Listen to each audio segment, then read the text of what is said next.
Queridos irmãos e irmãs, hoje nós celebramos esta grande solenidade conhecida do Corpus Christi, corpo de Cristo Jesus que se faz nosso alimento. E na véspera da sua paixão, quando Jesus institui a Eucaristia e o sacerdócio ministerial, Jesus ali, ele se oferece como alimento da alma, dizendo aos seus discípulos: fazei isto em minha memória. Todas as vezes que celebramos a Eucaristia, todas as vezes como nesta manhã e tantas outras vezes que nós viemos à missa para rezar, nós estamos contextualizando no hoje, no agora, fazendo memória daquilo que Jesus há mais de 2000 anos fez e pediu para fazer. Fazei isto em minha memória. Todas as vezes que vocês celebrarem a Eucaristia, eu estarei convosco, estarei no meio de vós, né? Então a memória, a Eucaristia para nós não é apenas fazer memória, mas ela é o alimento necessário para a vida da graça. Quem comer desse pão, quem beber desse cálice, permanece em mim e eu nele, terá a vida eterna, ressuscitarei no último dia. Tamanha a importância que tem a Sagrada Comunhão, a Sagrada Eucaristia. Por isso, no dia de hoje, geralmente nas arquidioceses, é feito um momento assim de uma manifestação pública, como nós faremos logo mais à tarde, lá no centro, participando da missa às 15 horas, com o arcebispo, os bispos, padres, as lideranças das nossas paróquias, o povo, para uma manifestação pública, da Eucaristia.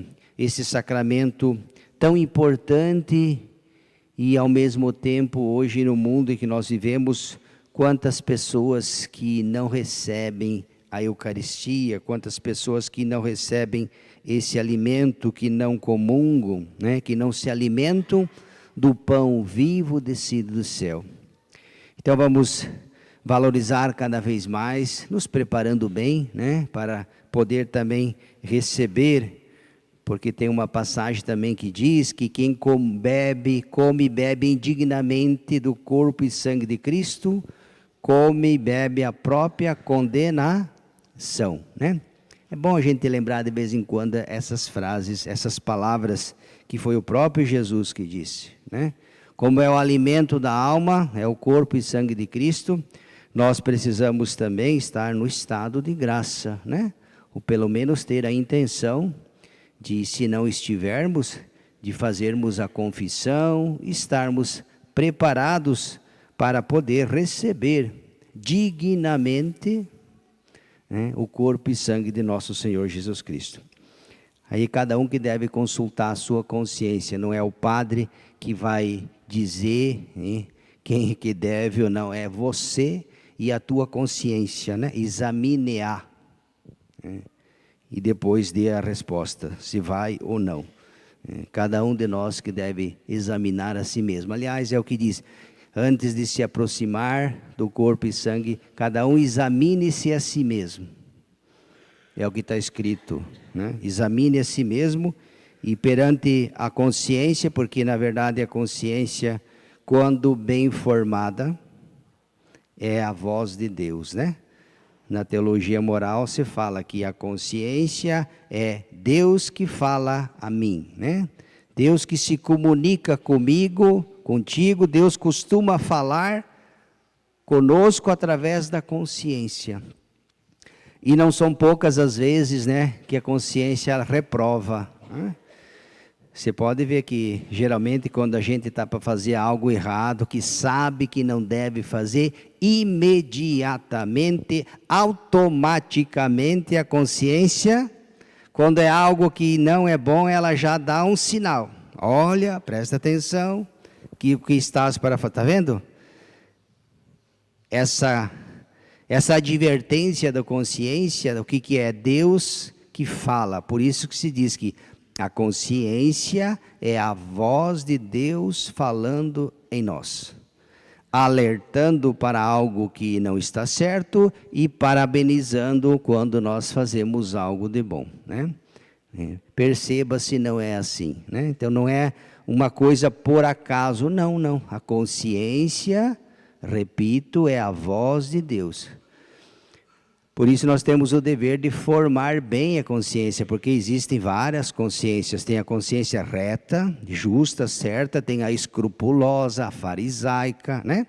Também no estudo da teologia moral tem um capítulo, né? Um livro que estuda só sobre a consciência, né? São vários tipos de consciência, mas eu acho que umas 7, 8, né? Desde a consciência justa, certa, correta, honesta, como os vários tipos de consciências problemáticas que precisam ser trabalhadas. Por isso, o dever que nós temos também de formar bem a nossa consciência. Porque às vezes, se ela não é bem formada, ela nos induz ao erro.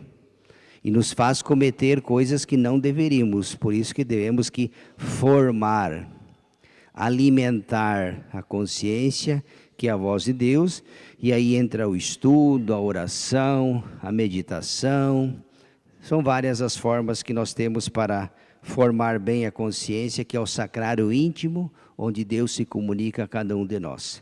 Então, hoje aqui nessa manhã nós nos reunimos em comunidade, né, para junto, como filhos e filhas de Deus, preparar também o nosso presépio interior, né, a formar a nossa consciência sobre este grande, tão sublime sacramento, corpo e sangue de Cristo. Logo mais à tarde, se alguém puder participar, teremos a celebração. Já muitos dos nossos paroquianos já estão lá preparando os tapetes, né? Toda a Arquidiocese de Cascavel, né? Por isso que nesse dia a gente celebra a missa na parte da manhã, sem a procissão, para que as pessoas participem, né? Também, como é um ato público, a manifestar a igreja que se manifesta, né? Publicamente. É importante a presença de toda a comunidade. Então fica o convite para quem puder ir participar à tarde, às 3h, lá na paróquia Santo Antônio, depois seguida da procissão até a catedral, com a bênção do Santíssimo Sacramento. Que o Senhor continue alimentando o seu povo, que nós continuemos amando a nossa igreja. Vimos no Evangelho, né, que passagem bonita, Jesus acolhe as multidões e veja como interessante, Jesus acolhe, mas Jesus sempre fala do reino de Deus, né? Curava os doentes e todos aqueles que precisavam, mas sempre falando a eles do reino de Deus. E uma passagem bonita aqui, né? Um gesto de humanidade. Grandes multidões estão ali, praticamente há muito tempo, desde manhã, chega uma hora que a fome bate, né? A fome, a sede, o cansaço. Veja como Jesus é sensível a essas coisas, né?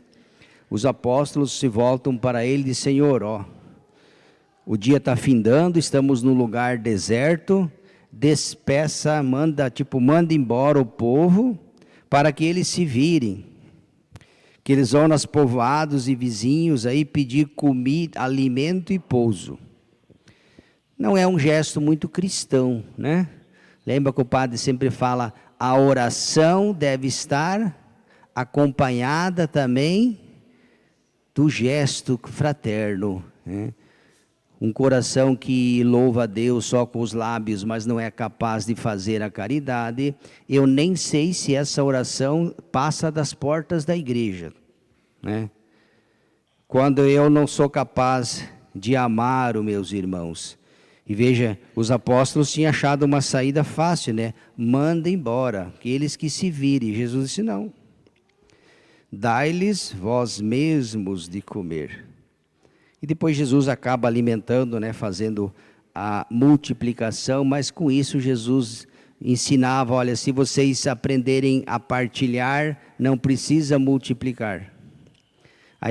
A equação matemática aqui é outra, né? Geralmente a gente precisa multiplicar quando não sabe partilhar, ou quando tem dificuldade de partilhar. Se todos soubéssemos partilhar, dividir o pouco, o muito que temos, não seria necessário fazer nem milagre, muito menos multiplicar. bastaria aprender a dividir.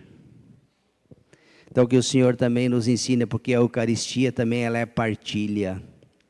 Assim como Jesus se deu, se doou, Ele é alimento, Ele se doa, se oferece, se entrega. Então a Eucaristia também deve nos ensinar a partilhar. Começando pelas nossas igrejas, nossas paróquias, nossas comunidades, entre nós, né? Uma igreja que saiba acolher, uma igreja que saiba partilhar de tudo aquilo de bom que nós temos, né? Inclusive, uma igreja atenta, diz, ó, Jesus acolhia as pessoas que iam até Ele, né? Curava aqueles que precisavam, deu de comer, né? Mas também falava-lhes do reino de Deus. Aliás, o primeiro a fazer isso foi Jesus, né? Às vezes até de uma maneira meio que indelicada, né? Jesus às vezes disse, olha, vocês vêm até mim, vocês me procuram só porque eu vos dei de comer, mas vocês não acreditam em mim. Buscai não só o alimento que perece, que é importante, mas não é. Buscai o pão vivo descido do céu, o alimento que dura para a vida eterna. Jesus está falando dele, da Eucaristia. Assim como o nosso corpo necessita dos alimentos materiais, todos nós são importantes, né? Nós precisamos, né? Senão a gente acaba adoecendo e morrendo, né? Assim também é o pão vivo descido do céu. A Eucaristia é penhor da vida eterna. Por isso que fala, quem come desse pão, quem bebe desse cálice, permanece em mim e eu nele, e eu ressuscitarei no último dia. São palavras do nosso Senhor Jesus Cristo. Então nós temos que ter um grande amor pela Eucaristia. Jesus instituiu a Eucaristia, não foi invenção humana, nem da igreja, não foi o próprio Cristo quem a instituiu. Na quinta-feira santa, Ele que celebrou a primeira Eucaristia, e ali Ele que institui o sacerdócio ministerial, como serviço, né? Inclusive no lava-pés, Jesus deixa muito claro que a igreja deve ser servidora.